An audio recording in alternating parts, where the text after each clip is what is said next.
I'm your instructor, Andrew Joseph Keith, and for this lesson, I picked the nose. Ew!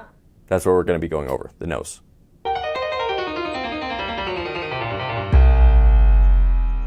Even though people have noses of all shapes and sizes, it's important to look for some common forms that make sculpting the nose and representing the nose a lot more manageable. As we went over in our lesson on the simplified planar head, the nose can be simplified into a boxy shape with a wide base that has side planes that open towards the front plane of the face and a bottom plane that's shaped like a trapezoid. It can be difficult to capture this exact shape of the bottom of the nose because you don't always have the opportunity to look at the model from below to see that trapezoid-like shape that the bottom of the nose makes. Sometimes this shape is more triangular, sometimes it's a little bit more boxy, and sometimes it's rounded. Because the nose is mostly made of cartilage, it will vary quite a bit from person to person. When observing the nose from below, it's important to understand how the nose attaches to the upper lip.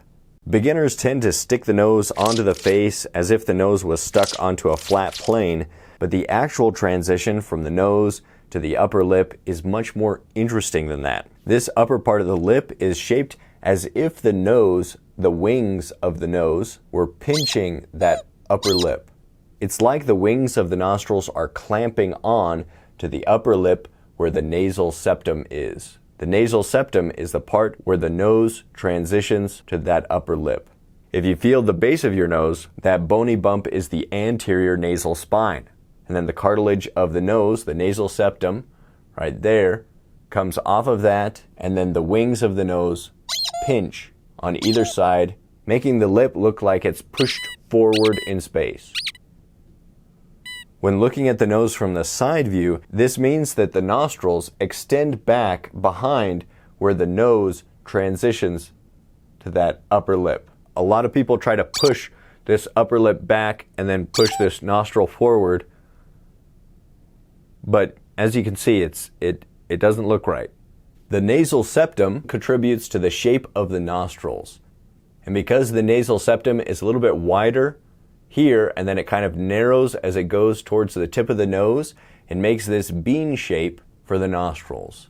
So they're not just holes in the face, they're often more bean-shaped because of that mass of the nasal septum and the way the wings of the nostrils extend around and then press in at the base of the nose. The bridge of the nose is the top of the nose up here, and it consists of the nasal bone, and then that transitions to cartilage right there.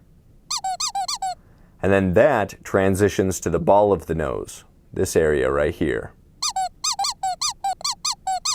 You can feel that nasal bone on yourself. You can also see it on a skull. And if you feel the sides, you can feel how that nasal bone transitions to the maxilla.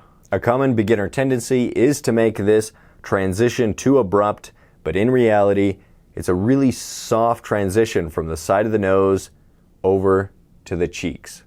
Part of that softness comes from the nasolabial fat pad that starts at the mid part of the nose and then comes around towards the outside corners of the mouth. But then also, even on the skull, it's a pretty soft slope from the nose to the cheekbone. The ball of the nose is made up of two pieces of cartilage that come together and meet together at the tip of the nose.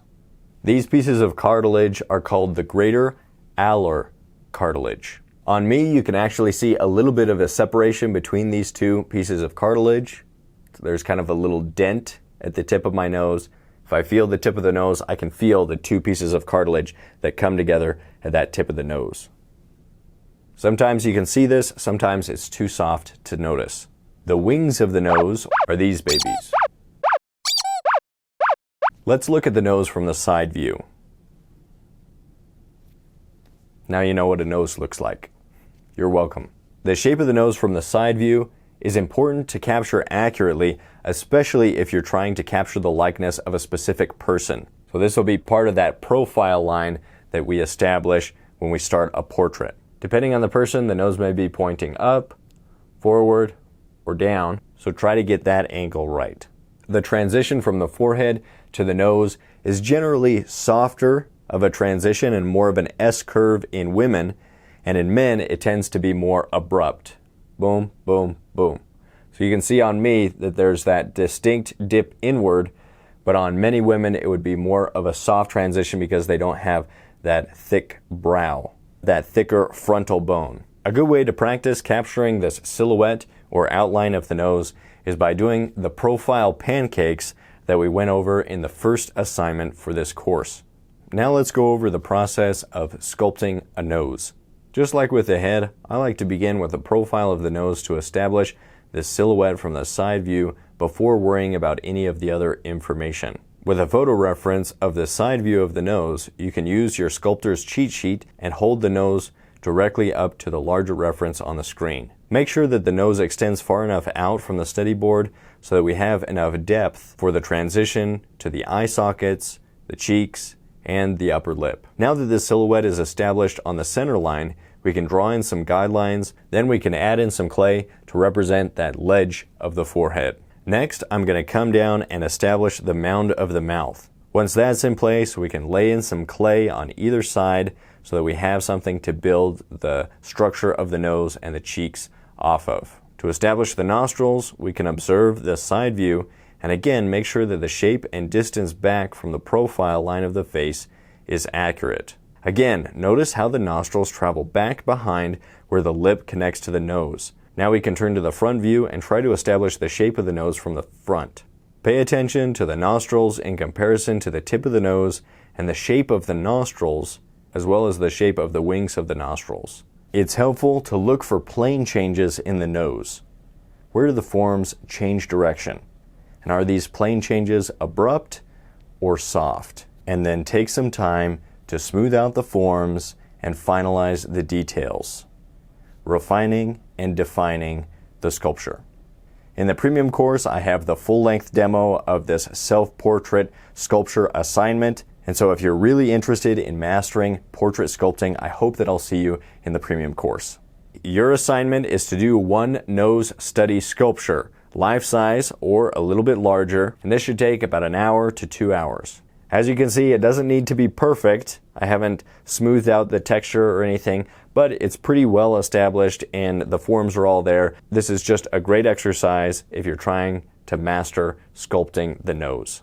If you're taking references of your own nose for this study, I recommend getting many different angles from the side view, from above, from below, especially to see that shape of the bottom of the nose. The more references that we have to work from, the better. Remember that you can upload images of your assignment over at Proko.com underneath the project video. This way you can get feedback from your fellow students as well as from myself. One of my favorite assignments for the course is doing these facial features twice life size, and so that's what we'll be doing next. The only way to get better at sculpting is by sculpting. You can't do it by watching these videos. You need to grab some clay and massage it into a nose. All right, do the assignment. Stay productive, stay creative. I'll see you in the next lesson.